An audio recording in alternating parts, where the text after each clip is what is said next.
আপনি মনোযোগ দিয়ে কানগুলো খরগোশের মতো খাড়া করে যদি কথাগুলো শুনেন, আপনার মনে হবে আপনি এখানে বসে কিয়ামত চোখে লাইভ দেখতেছেন। লাইভ আল্লাহ এমন ভাবে বলেছে, সুবহানাল্লাহ পড়েন। তা আসুন আমরা সরাসরি কিয়ামতকে দেখে আসি।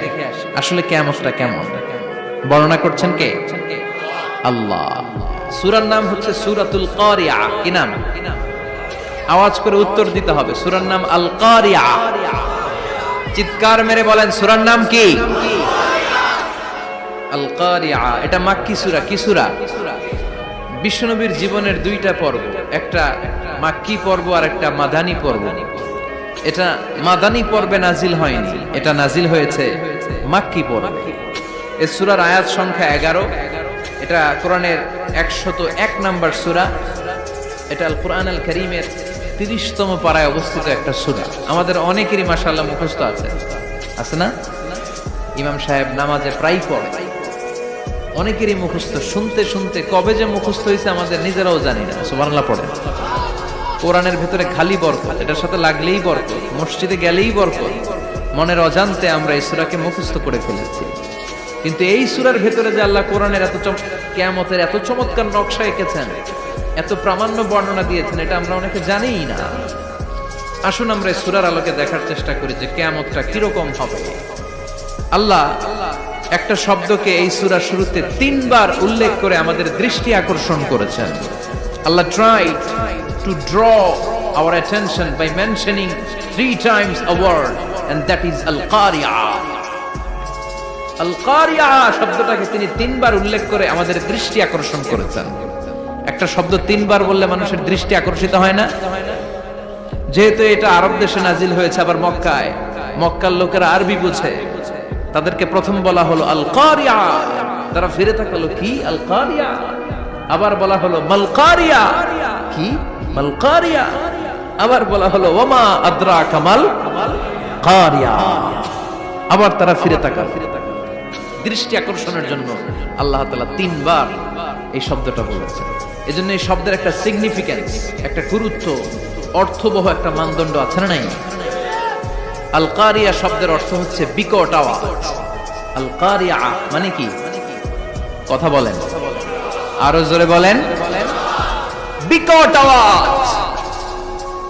এই বিকট আওয়াজটা তৈরি করার জন্য আল্লাহ তাআলা একজন ফেরেশতা তৈরি করেছেন, যার নাম হচ্ছে ইসরাফিল। নাম কি? আমাদের মধ্যে অনেকের নাম কিন্তু আমরা ইসরাফিল রাখি, তাই না? ইসরাফিল আছে না নাই? আজরাইল কিন্তু রাখে না, ডরে। কেন রাখে না? ভয় পায়।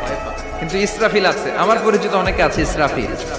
তো এই ফেরেশতার পা হচ্ছে জমিনের নিচে, মাথা হচ্ছে আকাশের উপরে। এই ফেরেশতার কাজ হচ্ছে ওই বিকট শব্দ তৈরি করা। উনি একটা সাইরেনের মধ্যে ফু দিবেন, হুইসেল দিবেন, ট্রাম্পেট। ওই ট্রাম্পিটে, ওই সাইরেনে, ওই হুইসেলে ফু দিলেই শুরু হয়ে যাবে আল কারিয়া। মাল ওমা আদরাকা মাল।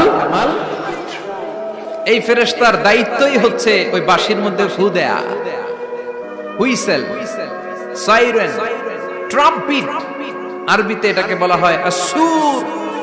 ইদা নুফিখা ফিস সূরি নাফখা ওয়াহিদা। যখন তিনি ওই সিংহে একটা ফু দিবেন, সব লন্ডভন্ড হয়ে যাবে, কিচ্ছু খুঁজে পাওয়া যাবে না। আল্লাহ ওনাকে তৈরি করেছেন শুধু এই হুইসেলের মধ্যে, বাঁশির মধ্যে 3টা ফু দেওয়ার জন্য। কয়টা? উনি সৃষ্টির শুরু থেকেই এই বাঁশিটাকে 2 ঠোঁটের মাঝখানে রেখে আল্লাহর আরশের দিকে তাকিয়ে আছে, and just waiting for the green signal. আল্লাহর পক্ষ থেকে সবুজ সংকেতের অপেক্ষায়। যখনই আল্লাহর অর্ডার করবেন, তখনই শুরু হয়ে যাবে আল কারিয়া। মাল ওমা আদরাকা মাল। সৃষ্টির শুরু থেকেই ইসরাফিল ফেরেশতা বিশাল সিংহাটাকে 2 ঠোঁটের মাঝখানে করে আরশের দিকে তাকিয়ে আছে, কখন আল্লাহ অর্ডার দিবে। অর্ডার দিতে দেরি, ফুৎকার দিতে দেরি নাই, ঠিক কিনা? বিকট আওয়াজ, গগন বিদারী শব্দ, প্রচন্ড একটা সাউন্ড, জাইগান্টিক সাউন্ড। যে আওয়াজ, যে শব্দ কেউ শুনে নাই। শুনছেন? পৃথিবীতে আপনারা কে সবচেয়ে বেশি আওয়াজের কিছু শুনেছেন? সবচেয়ে বেশি আওয়াজ আপনার জীবনে ঘটেছে কোন জায়গায়? কি দেখেছেন যে অনেক আওয়াজ হয় সেখানে? বলেন তো। হ্যাঁ, বজ্রপাত, বজ্রপাতের আওয়াজ আপনি শুনেছেন, বিকট আওয়াজ, তাই না? বজ্রপাতকে আঞ্চলিক ভাষায় আপনারা কি বলেন? হ্যাঁ, ঠেড়া। ঠেড়া অনেক জায়গাতেই বলে ঠেড়া। নোয়াখালীতে বলে ঠেড়া হচ্ছে, এতের উপরে আল্লাহ ঠেড়া হচ্ছে, আছে না নাই? তো এই যে ঠেড়া, বজ্রপাত, ইংরেজিতে বলে থান্ডার, আসলে এটার আওয়াজ বড় ভয়ঙ্কর, প্রচন্ড আওয়াজ। আচ্ছা, আর আপনি বলেছেন কি, গাড়ির চাকা যদি পাংচার হয়, হ্যাঁ এটা তো আওয়াজ হতে পারে। আমরা মাঝে মাঝে রাস্তায় চড়ি, আমরা দেখি ট্রাকের চাকা যখন পাংচার হয় আমরা লাফ দিয়ে উঠি, বিকট আওয়াজ হয়, ভয় পেয়ে যায়, এতে দুর্ঘটনাও ঘটে, ঠিক কিনা? আচ্ছা, এক নম্বরে পেলাম ঠেড়া, বজ্রপাত, দুই নম্বরে পেলাম ট্রাকের টায়ার পাংচার হলে। আর কে কি আওয়াজ শুনেছেন জীবনে? ভয়ঙ্কর আওয়াজ। কি করলে ভয়ঙ্কর আওয়াজ হয় বলেন? হ্যাঁ, কি করলে? ও ট্রান্সফরমার, ইলেকট্রিক্যাল ট্রান্সফরমার যদি ব্রাস্ট হয়ে যায় আওয়াজ আছে না নাই? পাওয়া গেল আরেকটা। আর কি আওয়াজ আছে? ককটেল মারলে, গ্রেনেড হামলা, বোমা মারলে, সিলিন্ডার ব্রাস্ট হইলে। আর আছে? হ্যাঁ, হাই স্কুলে দপ্তরি যখন ঘন্টার মধ্যে বেল বাজায় আওয়াজ আছে না নাই?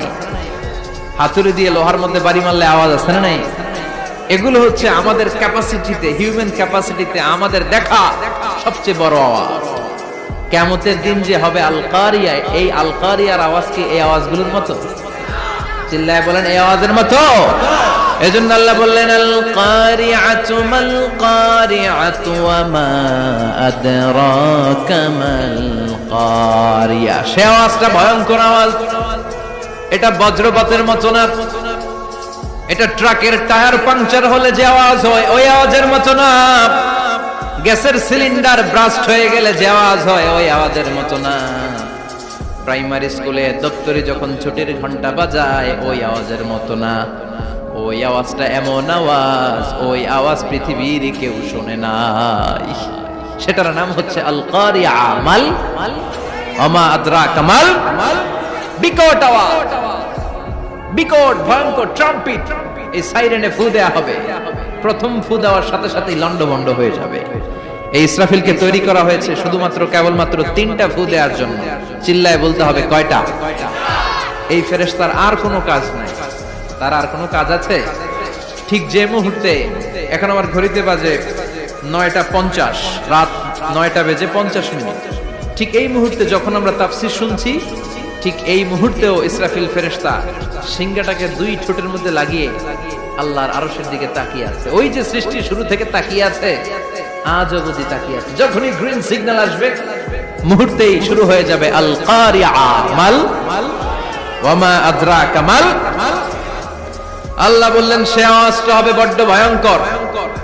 প্রথম ফুৎকার যখন দেয়া হবে, এটার বলে নাফখাতুল ফাজা। দুনিয়ার সব মানুষগুলো অবাক হয়ে যাবে, পুরো পৃথিবীটা কেঁপে উঠবে, পৃথিবীর বিল্ডিং গুলো দুমড়ে মুচড়ে পড়বে, পৃথিবীর বড় বড় যত পাহাড়গুলো আছে তুলার মতো বাতাসে পাহাড়গুলো তুলিত হতে থাকবে। আল্লাহু আকবার। আল্লাহ বললেন ইয়াউমা ইয়াকুনুন নাসু কাল ফারাশিল মাবথুস ওয়া তাকুনুল জিবালু কাল আহিনিল মানফুশ। সেদিন মানুষগুলো বিক্ষিপ্ত পতঙ্গের মতো নিক্ষিপ্ত হবে যখন আল কারিয়া, এই বিকট আওয়াজটা হবে। শুনতেছেন? মনোযোগ আছে? কথা বুঝতে সমস্যা হচ্ছে না তো? 3টা ফুৎকার। কয়টা? প্রথম ফুৎকার দেওয়ার সাথে সাথে মানুষগুলো বিক্ষিপ্ত পতঙ্গের মতো নিক্ষিপ্ত হবে। এই যে আরামসে বসে আছি, তখন আর বসে থাকা যাবে না। কে ধাক্কা খেয়ে কই চলে যাব টেরই পাওয়া যাবে না। আমরা এই যে বসে আছি এর কারণ হচ্ছে গ্র্যাভিটেশনাল একটা ল আছে, পাওয়ার। এটার বাংলায় বলে মাধ্যাকর্ষণ শক্তি। কি শক্তি? কথা বলেন। কে আবিষ্কার করছে এটা? হ্যাঁ, কে? বিজ্ঞানের নিউটন, আইজাক নিউটন আবিষ্কার করেছে। আপেলকে সে নিচে পড়তে দেখে গবেষণা করে পেয়েছে গ্র্যাভিটেশনাল পাওয়ার। ওইটা থাকার কারণে পৃথিবীর সেন্টার সবকিছুকে নিচের দিকে টানে, নিজের দিকে টানে, ফলে আমরা বসে আছি। কিন্তু এই মাধ্যাকর্ষণ শক্তির বাইরে যদি আমরা আকাশে উঠে যাই, আর কিন্তু কোনো টানাটানি নাই, আপনি শূন্যে ভেসে থাকবেন।